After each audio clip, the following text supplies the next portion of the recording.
evening and thank you for joining us. I'm Eliza Petrie. Tonight we follow up on a story we brought you out of Decatur, how Decatur public schools have updated their policies and what they're calling an effort to create a safe and focused learning environment. One of the most talked about changes, students who come to school smelling like marijuana will be asked to change clothes before returning to class. Our Brianna Moreland talked to the district about how they plan to fairly implement this policy. Brianna?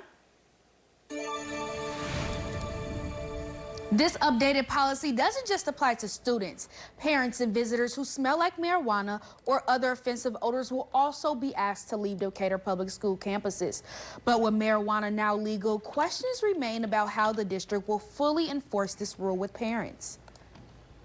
Well, it's certainly legal for purchase, but it is not in terms of that scent violation, right? That becomes a personal violation of someone's space, especially if it's impacting the learning environment. And we are talking about schooling.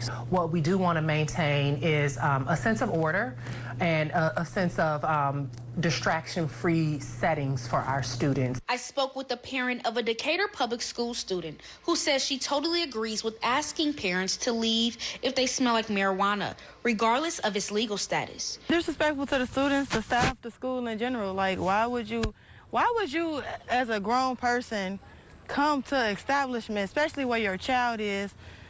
That's like bad role modeling. Dr. Danielle Lesby, Director of Student Services with Decatur Public Schools, says this decision was driven by data looking at infractions and what impacts the learning environment, creating a safeguard for students.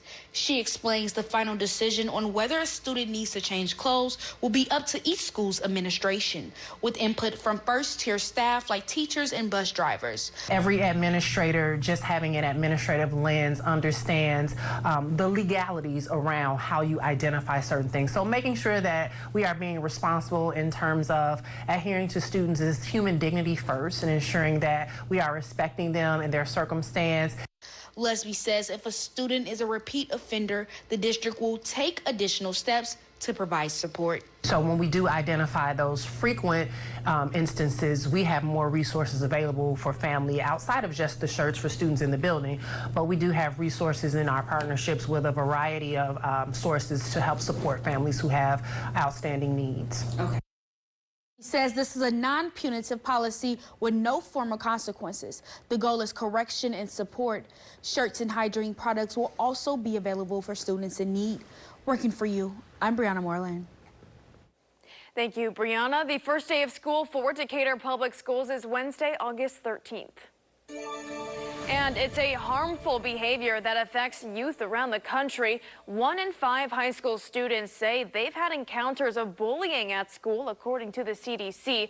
The Ball Chatham School District is working to combat it with one simple method, Safe to Help Illinois. Kids and parents are able to call or text a number provided by Safe to Help to report any concerns they have. They also can send an email. Superintendent Dr. Becca Lehman says the whole process is confidential.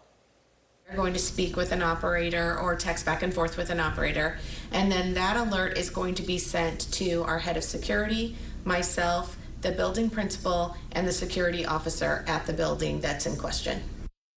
She says last school year, the district tested out 3 different methods to report bullying. Safe to Help was most commonly used. She hopes students will continue to use the program this year. Thank you for watching. Make sure you subscribe to our YouTube channel and be sure to watch more videos from Fox Illinois.